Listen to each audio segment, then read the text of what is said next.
You stop.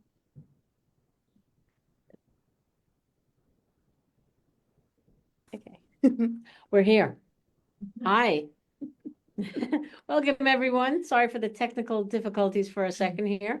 It's the Library Love Fest team, and we are here on a very special episode of Galley Gab Fest because today we're speaking with an author and the audiobook narrator of this author's book, one of many. We're really excited to bring together today Elinor Lipman, author of many books, 16 of them, in fact, but her latest is Every Tom, Dick, and Harry.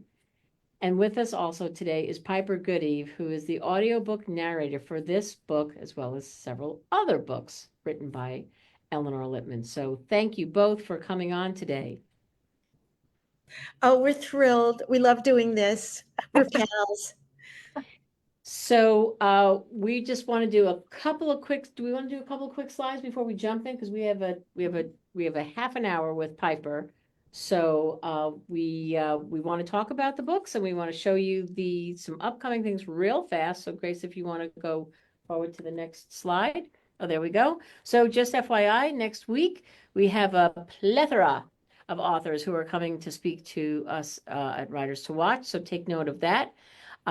Next page, next slide, and then next month we have another plethora. We have two plethoras. Anyway, Plethora. we have plethora. So anyway, we just want to remind you of that. And now next up, I think we are going to dive right into the book because we're giving truncated intros here because of the time that we have. But we're so glad that you're here. And so now I'm going to ask Lainey and Grace to introduce both of you, and we'll get right into a conversation about this really interesting partnership. Yes. Okay. Now that I have my screen back, because it all takes up with the PowerPoint, how are you both doing? Great. Thank you. Good. Thank you. So excited for this. I feel like we've been talking about this for a while now, so to see it happen is really cool. And libraries love audio so much that I think they're really going to love to hear a little behind the scenes. So I'm going to introduce Elinor, and I'm going to pass it off to Grace. So Elinor Lipman, that's you, the award-winning author of 16 books of fiction and nonfiction, including The Inn at Lake Divine, Isabel's Bed, the I Can't Complain, all too personal essays, On Turpentine Lane, Rachel to the Rescue, and Misdemeanor, a finalist for the Thurber Prize for American Humor. Your first novel, Then She Found Me, was adapted into a film directed by and starring Helen Hunt with Bette Midler, Colin Firth, Matthew Broderick, and Matthew Broderick. Lipman was the 2011-2012 Elizabeth Drew Professor of Creative Writing at Smith College and divides her time between Manhattan and the Hudson Valley. So it's a small snippet of your Thank you. career. 16 books! That's crazy. It's wonderful. And I will intro Piper. Piper is an actress, director, and audiobook narrator living in Brooklyn. She has recorded over 450 titles, including works by Meg Cabot, Neil deGrasse Tyson, Alison Bechdel, and John Irving, as well as classics by Ellen Montgomery and Thornton Wilder. She has narrated for numerous publishers, including Audible Studios, Harper, Macmillan, Simon & Schuster, and Penguin Random House. A 4-time Audio Award finalist, 2-time Society of Voice Arts Award nominee, and 3-time Earphones Awards winner, Piper's narration has been featured in Kirkus, Yalsa, and Booklist. She has directed audiobooks read by Catherine Grody, Amanda Stenberg, and Art Garfunkel, among others, and was nominated for a Sovis Award for Best Director for her work on the Iliad, performed by Audra McDonald. She holds an MFA from Brown University and is a proud member of SAG-AFTRA. And fun fact, her mother is a librarian, so they hold a special place. We're so glad that you're both here. This is so exciting, and I'm seeing a ton of people in the chat saying how pumped they are. Jennifer says best day ever, and I have to agree. So lots of excitement. So sweet. Thank you. So with Piper again needs to leave at 2:30, so we want to dive right into this. And if anybody has questions, ask them, type them in now. We'll get to as many as we can. Elinor and Piper, you've collaborated on 4 projects. This is just a sort of a snapshot of your working relationship. You met back in 2023 Talk a little bit about your process, if you can, and how did this magical connection come to be? Should I start, Piper? Yes, because Well, originally I had nothing to do with it. So yes, it that's was right. all Well, you. it's sort of, okay, so not that long ago, but for Misdemeanor, and then we go back to other books. For Misdemeanor, they graciously, Harper Audio graciously gave me a list, and I'm supposed to, of narrators, and I'm supposed to go and listen to samples, even a link. So I think I listened to 4, and, sometimes it's cringeworthy to me for reasons that have to do with over actressy stuff, and the men's voices sound like male puppets, that baritone. I'm now pay attention, a man is speaking in this book. I hate that. So anyway, as soon as I heard Piper's, I said, she's the one. And I should have been clued because it was the first name in the list of 4. I think they were, a little psychology there. And and then you could then say how, well, and then we'll get on to the other books, because then it went back. I started asking about you, no matter the company, I started asking for you. Yeah, which is amazing. As a narrator, you don't often have any say in what you get asked to narrate. And yes, you can like turn things down if your schedule doesn't work, or if, there's something in the book that doesn't, jive with your beliefs or whatever it is. But for the most part, you're at the mercy of the publishers and the producers and the authors getting some sort of say in it. So I feel very thankful that getting that, misdemeanor first, then Elinor really liked it and then asked for me for other books. And now we've done 4, which is amazing. And I feel very, very, very lucky to have this ongoing relationship and a relationship that isn't a series, right? It's often that you'll have the same narrator through the series, and that's amazing. And we love series, but that this relationship has kept going regardless of the characters and of the title. Yeah. Well, and Piper knows this, it was another company, and they hired a woman, and I guess I can say it because her name is not on it because we bumped her, but it was for one of my books called My Latest Grievance. And the company sent me essentially the finished book. And I hated the narration from the first page because the character is earnest and I think wry, but from the beginning it was like dripping in sarcasm. And I thought, oh no, could Piper do this? Is Piper free? And they very obligingly, hired you. And I forget now the order because you'd already done the Inn at Lake Divine. At Lake Divine. Yeah, it went Misdemeanor, In at Lake Divine, My Latest Grievance, every Tom, Dick, and Harry. Yeah. Yes. Yeah.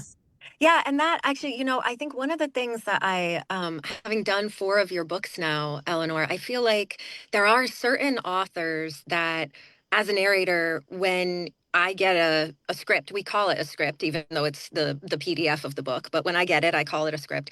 That some authors, I just immediately feel connected to, and I get their characters, and I get almost more importantly, I get the rhythm and the style and the cadence and the like what they're going for in their writing. And I feel like right from the get-go with Misdemeanor, I was like, oh, this I feel like we gelled. And then that's just been luckily and hopefully the case on all of them. But it doesn't always happen that way, right? There are some authors whose books I get that even if they're a wonderful writer, that there's something that isn't like innate in the writing that gels with just how maybe I talk or how I perceive the text. And I think that you and I have I'm very thankful that we kind of gel in that way.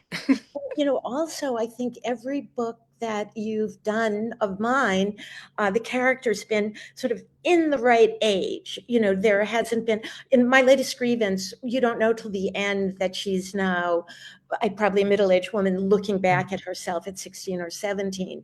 But, that was a huge relief.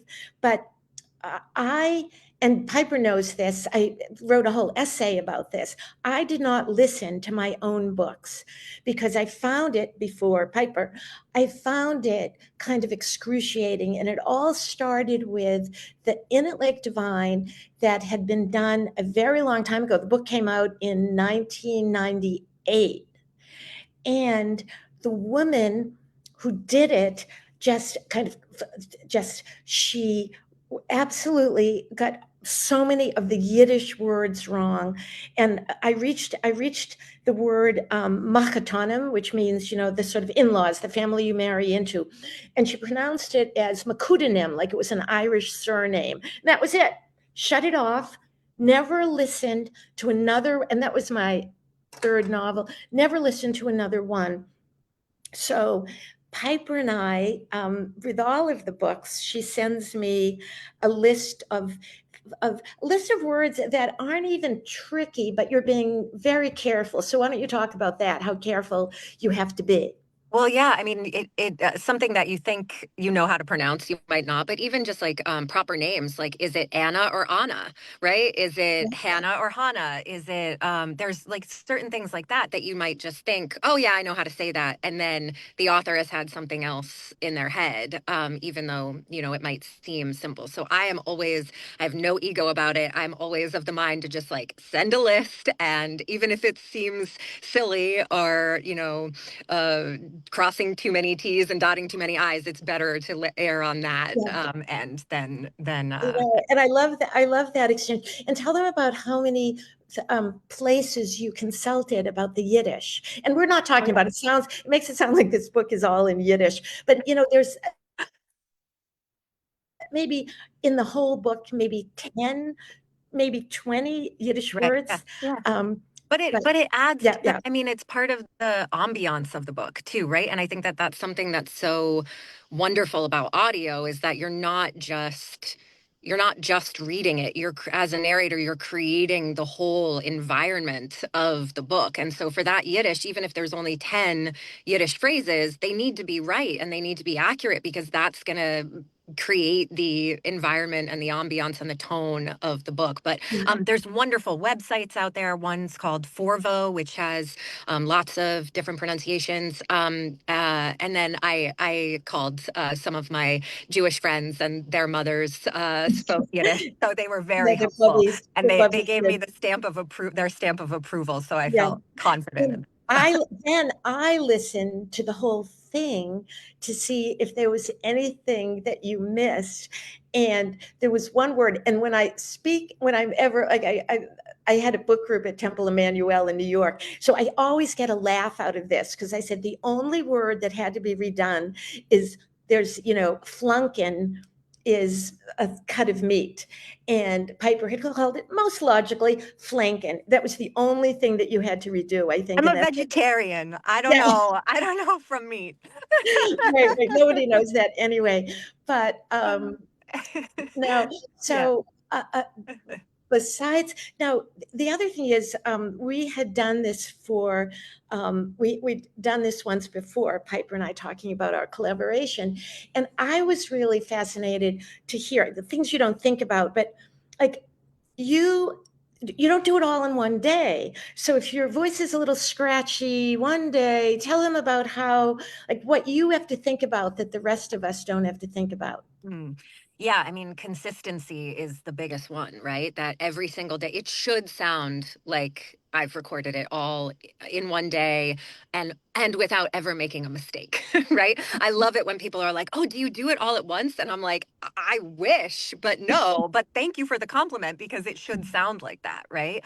But yeah, you have to pay attention to warming up. I warm up the same way every single day. There's a lot of narrator vocal tricks and things that I've found over the years that I need to do in order to produce the best sound and to remain consistent. And then just technically technically there's ways of, if I'm at a studio, I'm in a sound studio right now, actually. So pardon the like red, very intense red that's happening here. But they can take clips of different characters because sometimes authors will put in a character that happens in chapter 1 and then doesn't show up again until chapter 18 or 19. And that might be 2 days down the road. And I need to be reminded of what that person sounded like. And they'll just play me a little clip of that. That's also very helpful when you're dealing with series. Sometimes I'm doing a book right now for a publisher that is the second book in a series, and I did the first one a year ago, right? So I don't necessarily remember exactly what I did for each character. So they have all the clips for me ready to go so I can hear them back. Yeah. But And I yeah. don't think I now, thanks to you, I've been converted. But I listen to audiobooks all the time. I don't mean my own. I listen to my own. But I listen. I always have. The other day, I met someone from Audible, and she said, "What are you listening to now?" And I had 3 things to report, like 3 things. What I'm in the mood for. Yeah. But I don't think most of us think about. I never thought about, boy, that character that is in the first chapter comes out, like in the book months later, many pages later. Yeah. And I'm dealing right now with a character in book 2 that I've written to the publisher and said, hey, can you please ask the author if this character is going to feature prominently in book 3? Because there's definitely a setup for book 3. And I need to know now, even though book 3 hasn't even maybe necessarily been written, if this character is going to come back in book 3, because I don't want to do anything vocally in book 2 that isn't going to be supported in book 3 or is going to be too hard to sustain for book 3, right? Wow. If it's a man and he comes back as a major character, if I've pitched him too low or I've made some weird choice, I don't want to have to be tied to that for a protagonist in another book in a series. So there's a lot of moving pieces that you shouldn't be thinking about when you listen to books. You should just be enjoying them. But yeah, there's a lot. Do you remember any things like that? Any issues with every Tom, Dick, and Harry? She says, plugging her book. I wish I had my copy in front of me or my iPad with it on it. Do I remember anything like that for that? Well, no, because your books, we haven't yet done a series.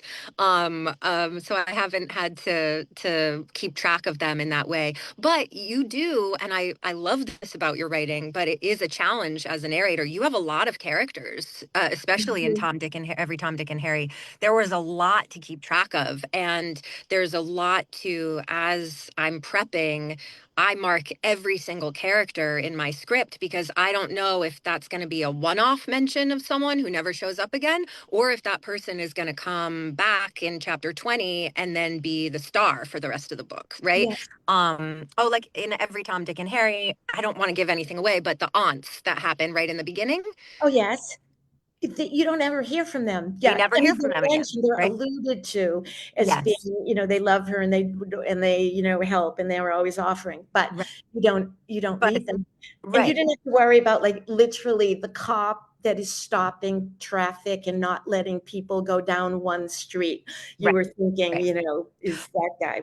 But sometimes those small characters can trip you up because then maybe they show up again in another scene and you're like, oh, that's the same cop. I have to make sure that's the same voice. Right. So there are, but no, I also, I do love that and I've told you this before, but something that I love so much about narrating your work is that your characters are so clear. If for a narrator, the clarity of how you describe characters, how characters talk about each other, how they talk about themselves, just these little subtle things that you throw in here and there about who these people are. All of that is so important and so helpful to me in order to voice them and to bring them off the page. And you are so good. I never question what's this character's deal or like where are they coming from? What's their like? I'm never confused about who these people are. That's nice, especially.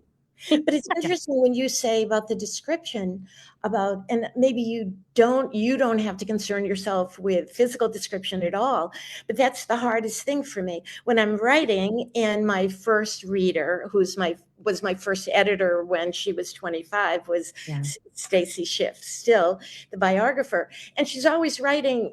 What is she wearing?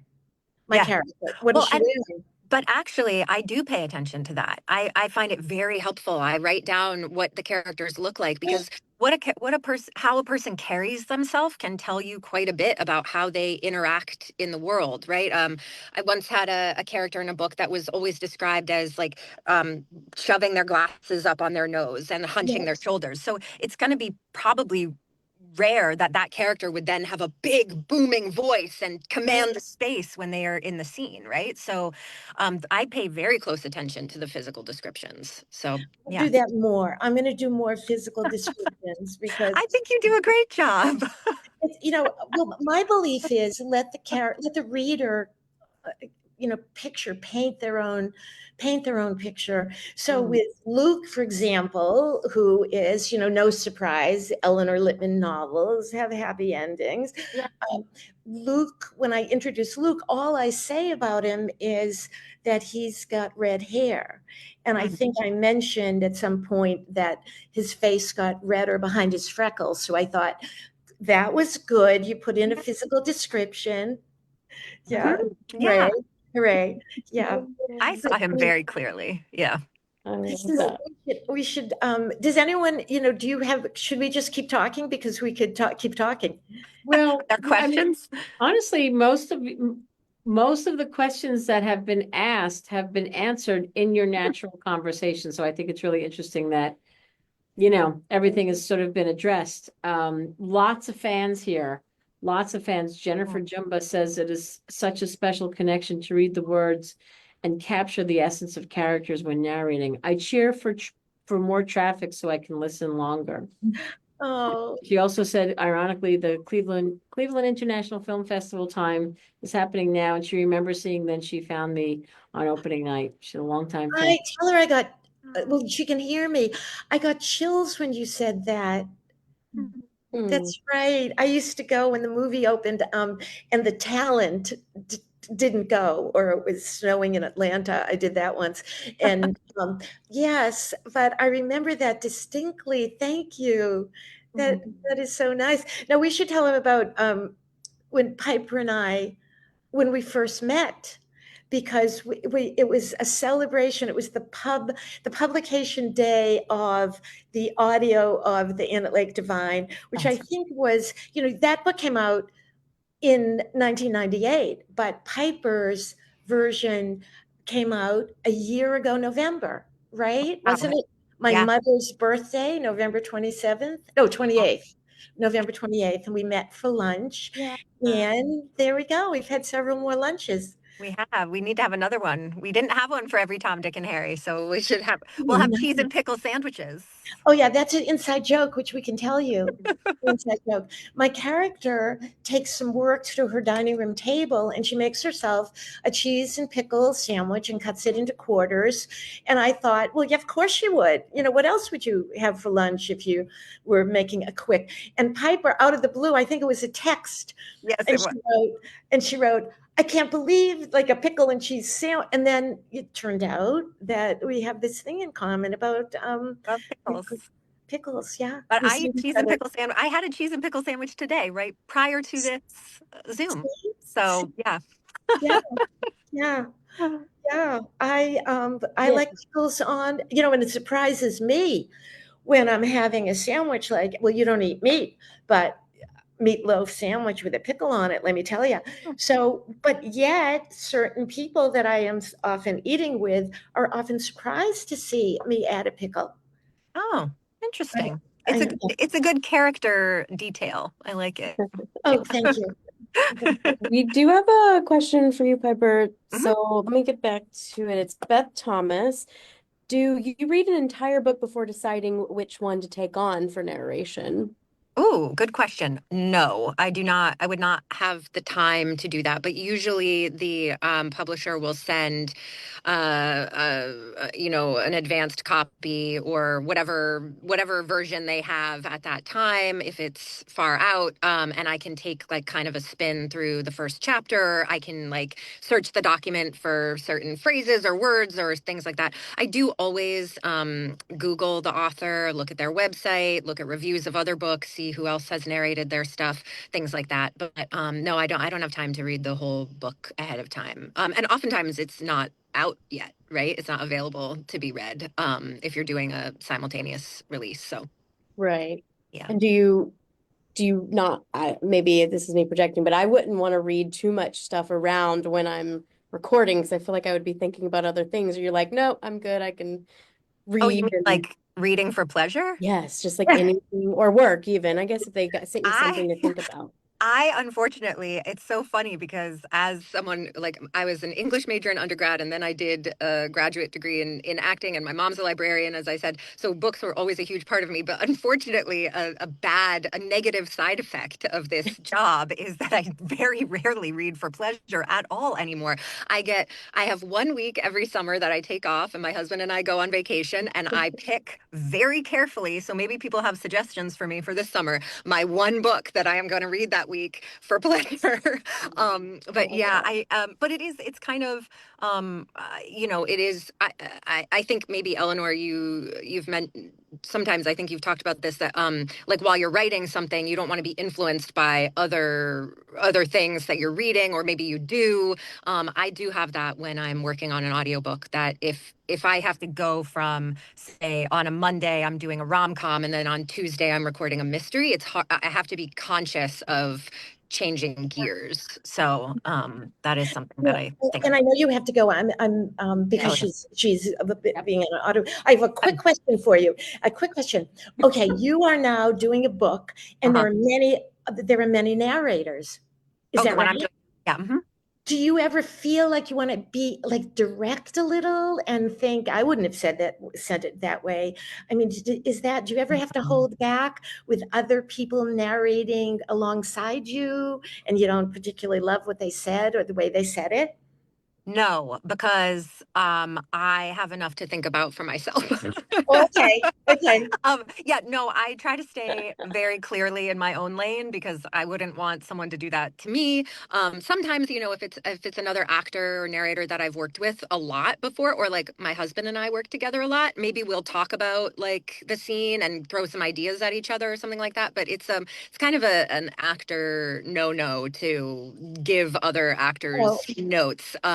And it's enough. I have, you know, the thing I'm doing today, like I have enough on my plate to think about my own.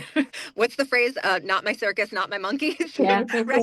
I'm like, there's directors on the project and they are the ears, and I'm trusting them. If we do a take and they love it and I've maybe been like, I just trust that they're hearing what they have heard and that they like it. And that's also something, you know, because I direct a lot as well, from the bio that Grace read so well, by the way, that it's, you just have to kind of flip your brain and not be in that yeah, directorial position. So yeah, yeah. yeah. Well, Yeah. I listen, speaking of having so much on your plate, we would love to have you stay on, but we want to be respectful of your time and we know that you have another commitment. So I do want to say thank you so much, Piper. Eleanor, Yes. you're going to stay on, right? Yes, I am. And Piper will make a lunch date. Things Yes. are calming down, less travel. So yes. So we'll talk about that. Cheese Well, and pickle thank you. Cheese and pickle sandwiches. I So was thinking good. the Yeah. same thing. Yeah. Thank you all That's so right. much. And I'm so sorry I have to run. I am No. at the studio right now. But thank you all, and thank all of you librarians for everything you do. You are the most important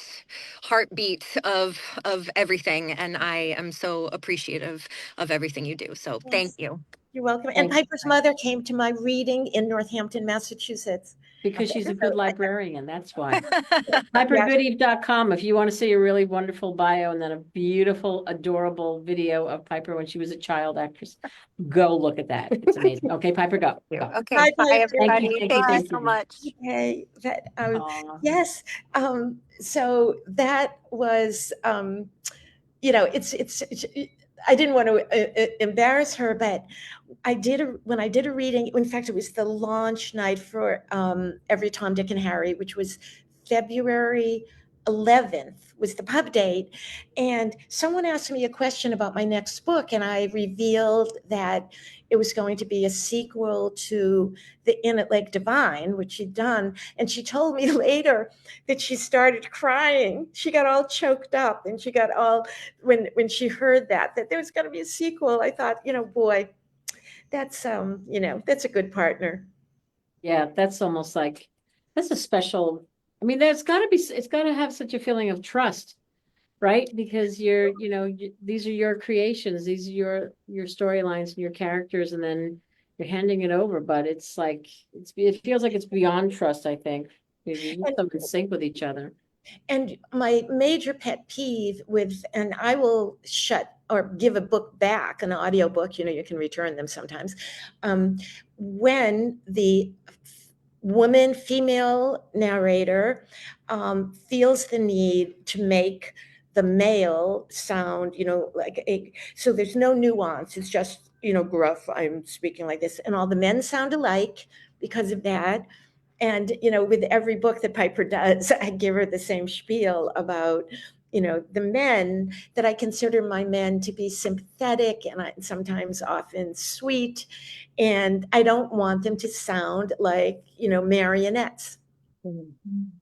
So anyway, she's very, so it's great. I've never even met one of my other narrators, and of course, I never met their narrations either until Yeah. changed my life. She changed my life. So Right. Oh. It sounds like you've touched each other's lives, really. There are Yeah. so many comments Yeah. here Oh, about goody. Sure.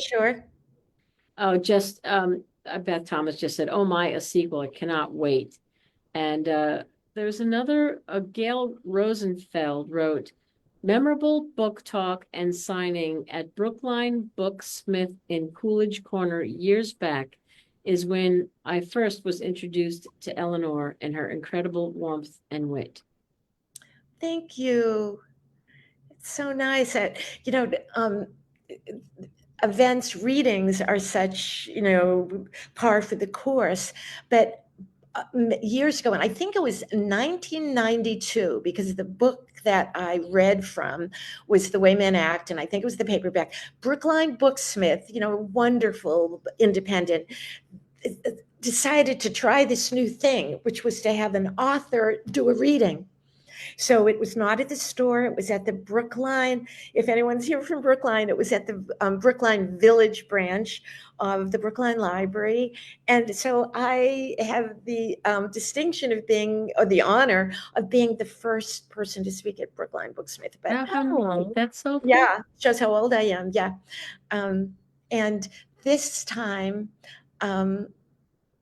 at Brookline Booksmith, I always mention when I'm reading from Every Tom, Dick, and Harry that the college in the book, which I named Macmillan College, a very thinly disguised Smith, was named after Bruce Macmillan, who founded and owned Brookline, the Broadside Bookshop in Northampton, where I lived for a really long time.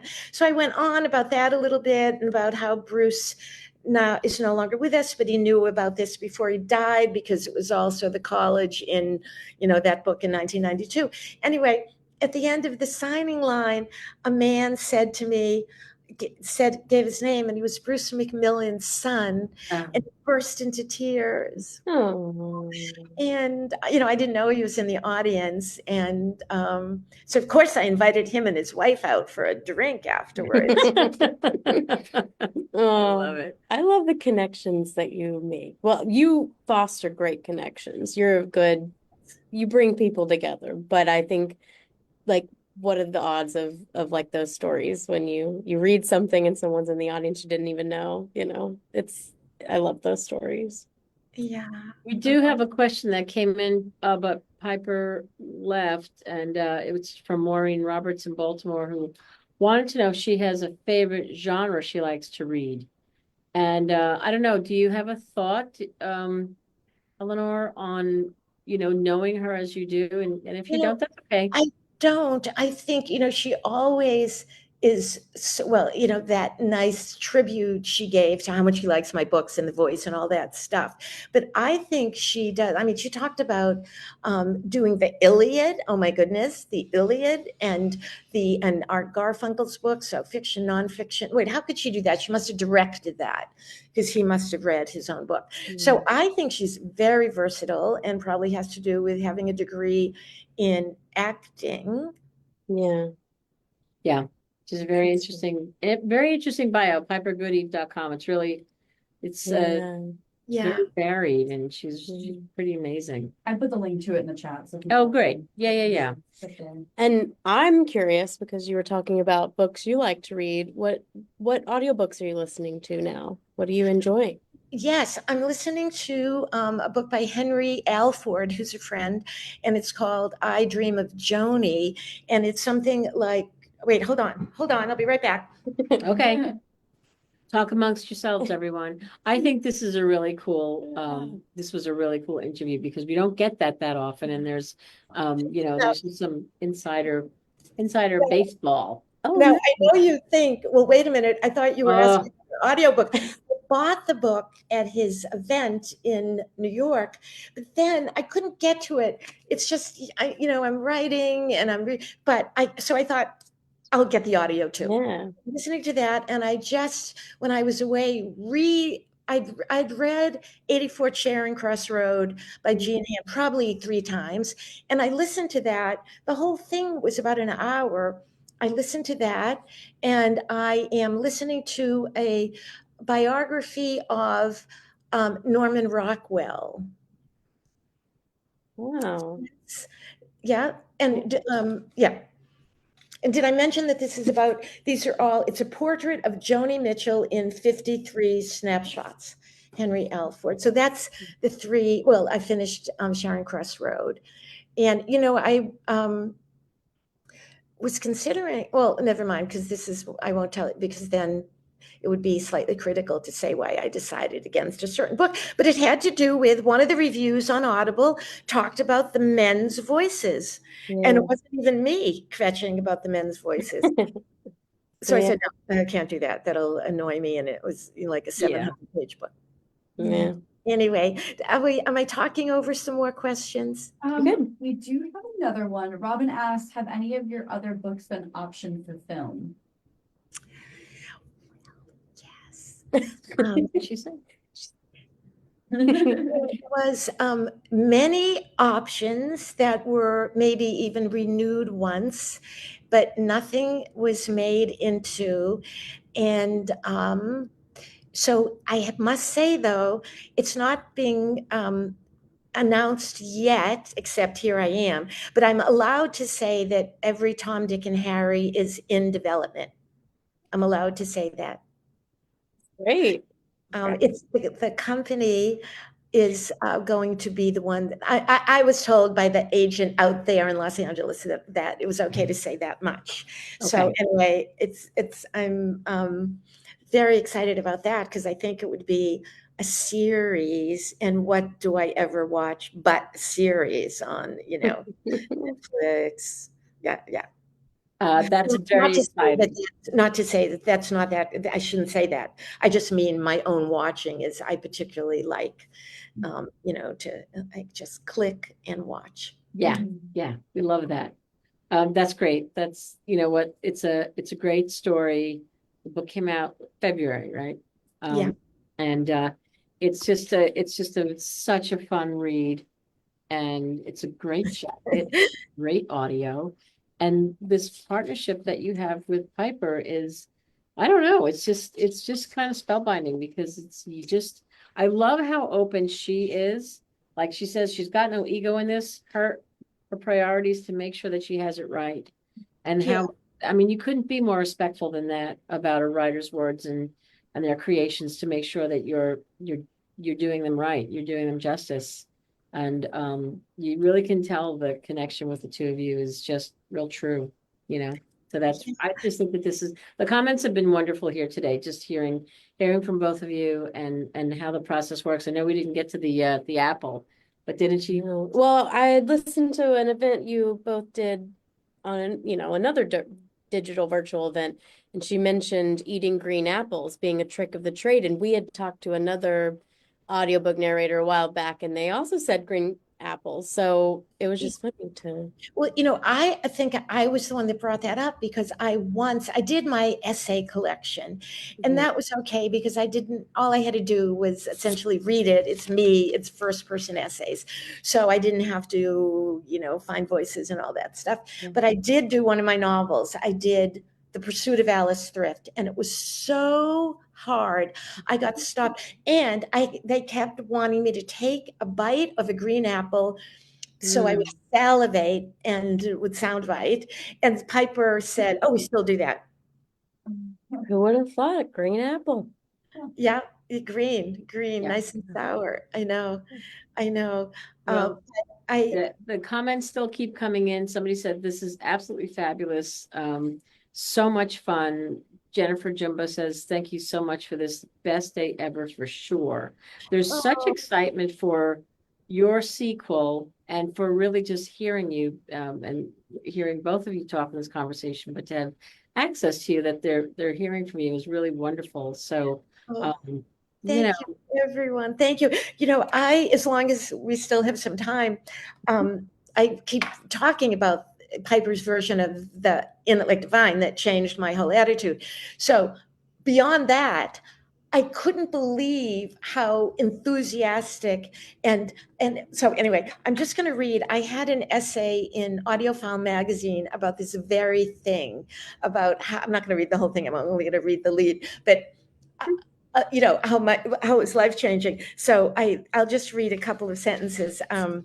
It says, "How could it be that an audio addict such as myself shrank from listening to her own books? It wasn't that I already knew the stories or had better things to do. It was fear of all that might be cringeworthy, such as mispronounced words and voices that failed to embody my characters, their tones different from the ones in my head. It was especially painful to hear my sympathetic male characters reduced, you know what I'm talking about, gruff baritones, et cetera, et cetera." So then I talk about reading, listening to Piper. And I said, and then, more about that in meeting Piper. And then I say, before the opening chapter ended, I found myself, how embarrassing, spellbound. How could I be hooked on my own sentences? Hadn't I written them? Had I forgotten the ending? No, and no. It only took minutes before I stopped listening with an author's critical ear and was its captive. And then just more about that. And happily, I queried Audiophile, and they said, "Oh, sure, try it, send it." And but I was so astonished at my own reaction that I think I'll write an essay out of it. I love that. Did you just put in the thing? Can you let them know? Yeah, I just shared it in the chat so they can read the whole article. Wow. See, aren't you amazing? I know. They are amazing and fast. I know. But that's I thought, a plug for Audiophile magazine. My sister and I write to each other about what books to listen to. And I gave her a copy, I think it was a 2-year subscription to Audiophile for a birthday, about 2 birthdays ago. And she wrote me and she said that it changed her life because she used to get so nervous as a book was ending. Like, what's next? And that Audiophile helped her a lot. It helped her a lot know what she could buy next, order isn't next. that something? Yeah. A commercial. We should have Yeah. gotten them on this. Sponsored by Audiophile. Just kidding. Yeah. Right. Yes. Well, you can send this to Robin Witten, who is the publisher, and I know she will appreciate it. Okay, we will.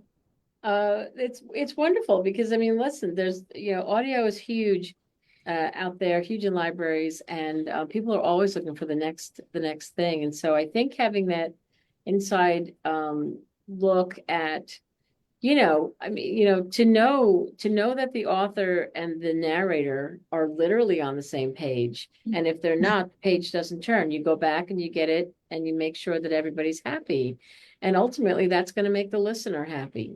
However that book is digested, whether it's read or heard, it's a whole nother dimension, having it heard, having these voices come to life, and with your input, like, this is what I want, this is how I, how I imagine it, and then to have that happen, it's magical, truly.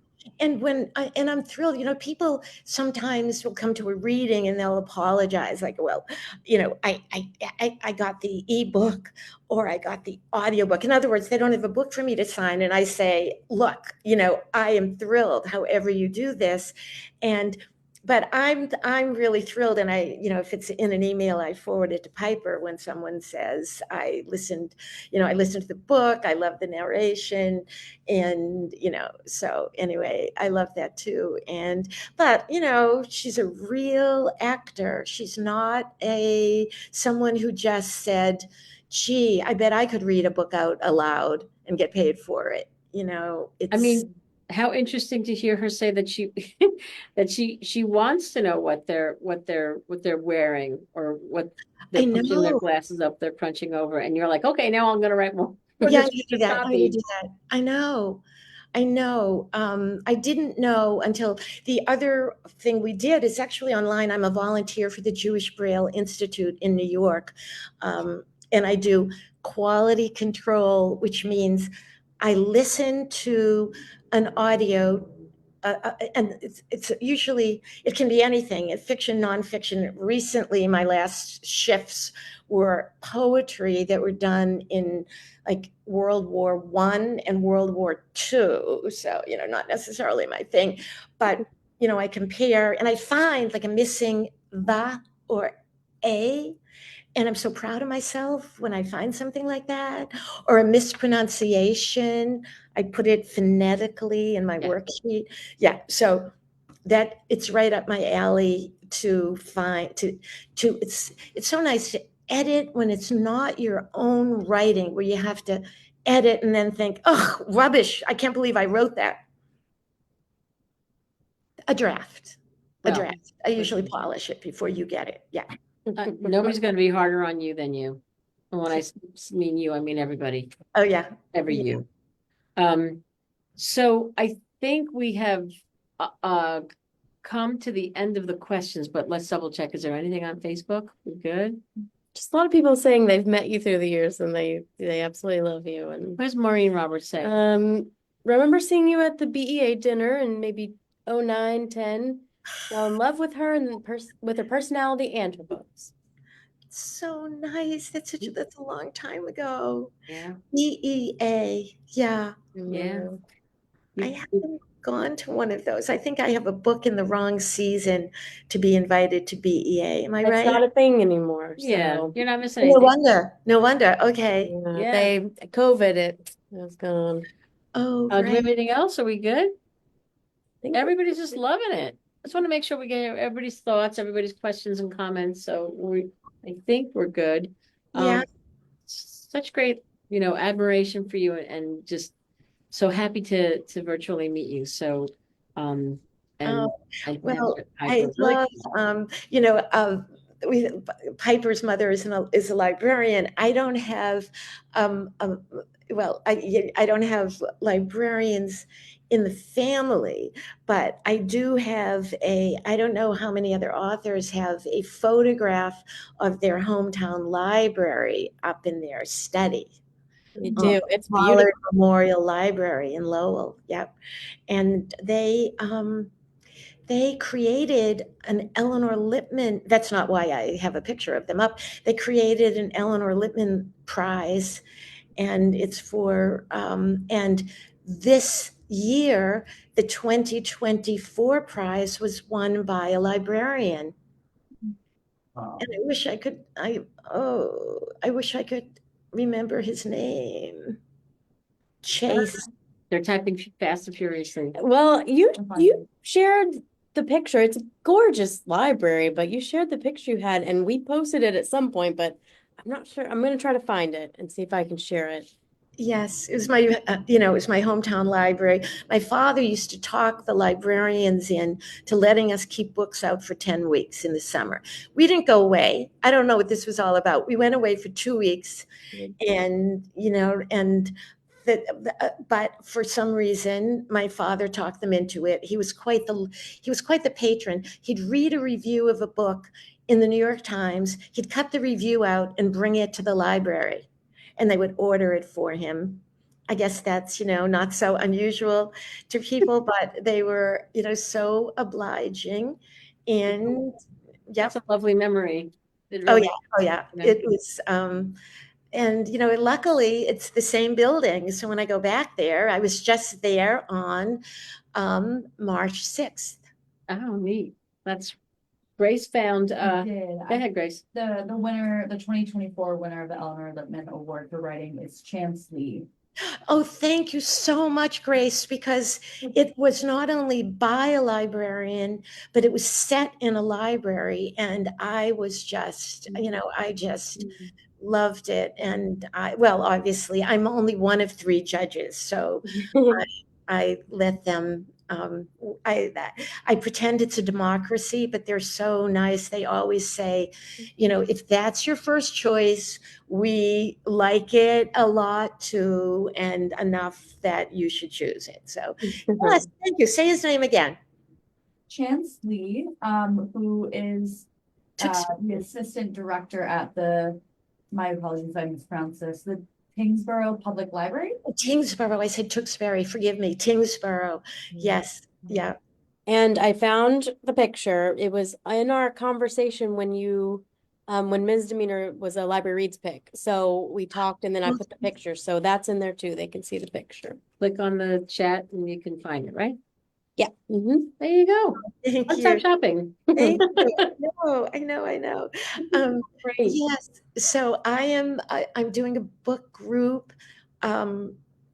I was just, let's see, I was in Fort Myers, and then we should probably let you go. But I was in Fort Myers, and I was going to this Fort Myers book festival. I was, going to be on a panel and signing.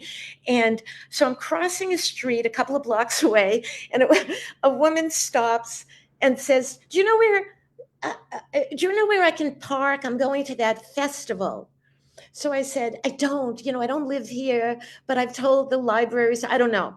And then she said, are you Elinor Lipman?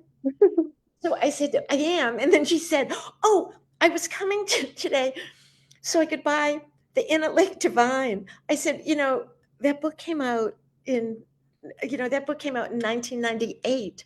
I don't think they're going to have copies of that book at this festival, but I'm at 3:00 today, her book group in Fort Myers or Naples or something. I'm visiting by Zoom, and they're doing the good old Inn at Lake Divine. I love that. That's such a great story. Yeah, you should tell everyone. I have directions. Just stop me. Yeah. There's a thing on my website, not to be too self-promotional here. There's a thing on my website, which is just elinorlipman.com, and you can fill out a form. And, I only visit in person really if it's, sort of New York or a short train ride but for the most part by Zoom if you. Yeah, you're a Zoom pro. Thank you, Virginia. Thank you. Yeah. No, we've spoken several times now on Zoom and always fun and just always delightful. And you're so warm and lovely and brilliant and funny and kind and all those. But I love that, other publishers, I was with Houghton Mifflin for 6 books, and then HarperCollins bought, whatever the right verb is. So I was lucky, and my editor, Millicent Bennett, we both, survived that. But there had never been, as to my knowledge, or at least not a library section group that ever engaged me. Maybe they had them, but you right from the get-go, it's really fun. Well, and you can see the response. I mean, librarians, so many of them came today, and it's in the middle of the day, so this will be shared and more people will watch it. But there were many people here today just here to listen to this conversation and to virtually meet you and to hear more about the audiobook process, but also just your books in general. So, and now the exciting news of the new one coming. So this is we're thrilled to represent. I'm only on page 81, and I tend to, write 3 pages and then cut 2. So I'm a very severe self-editor. So, it's, yeah, but I'm try to work on it every day. You don't listen. Things of quality have no fear of time. Oh. Used to be on a poster in my bedroom Hmm. when I was a kid. Yeah. And that's- with that, Elinor, thank you so much. Again, this was just a delight to Oh, talk it to was so, you I and think you can Piper. tell, I had a wonderful time. So now I'm going Zoom-wise virtually to Florida to, I'm going to On your sign. sunscreen. You're doing that now? Oh, that's right. You're doing that now. Oh my I God, do. you have another Well, book. I You're told them, busy. with any book group, I like to give them time to get a little settled, because it's literally they're coming into a room or coming online and, so anyway, I tell them it's better for me to be a few minutes late so they can Yeah. get settled and say, what book are we doing today? Yeah. Yeah. Very good. Very good. That's make your entrance and let them. Okay, that's, Well done. yeah. Okay. I'll remember that. All Okay. right. So Thank you, Elinor. Virginia, Lainey, Grace, everybody, and librarians Yeah. everywhere. So, yeah, what would I have done? Yeah. Well, we all benefit, all of us. So thank you so Yeah. much. And for everyone watching today, thank you for taking the time. This was great. We love this and this was a really cool conversation. So we're glad to have been able to bring this to you today. And just a reminder that next week we have Writers to Watch next Tuesday night at 7 o'clock Eastern time. And you can meet these fabulous authors and hear all about their books. And then in May, we have on the 15th, Writers to Watch, we have these wonderful authors. So please join us. Crowdcast, they sign up, they get I'm putting it in there. okay. Yeah, And, catch up. Lainey, Of course you are. What a Lainey, you want to talk about this so talented fast? Yeah, Facebook and Crowdcasts, you're right. And then we are just making sure we're getting to who we need to be speaking to. So if you change libraries or you change positions or you haven't and you just want to confirm that we're good, please fill out this form if you can, Grace. Do you mind putting in the chat? Yep. Just tell us. Grace's fingers are flying, so Her fingers are bleeding. but we just want to make sure we have the most up-to-date information, and so we're doing a little bit of a project. And I have to jump out, but you can carry on. All right, See you Elinor. soon, I hope. Bye-bye. Okay, bye-bye. Bye-bye. We'll all, you go ahead. Did you want to finish? That was it. Just you'll fill out this form. It takes maybe 2 minutes of your time. So And that's it. And this was fun. Thanks again for coming, and hopefully we'll see you at Writers to Watch next week. That's going to be a lot of fun too. Bye. So take good care, all. Bye-bye.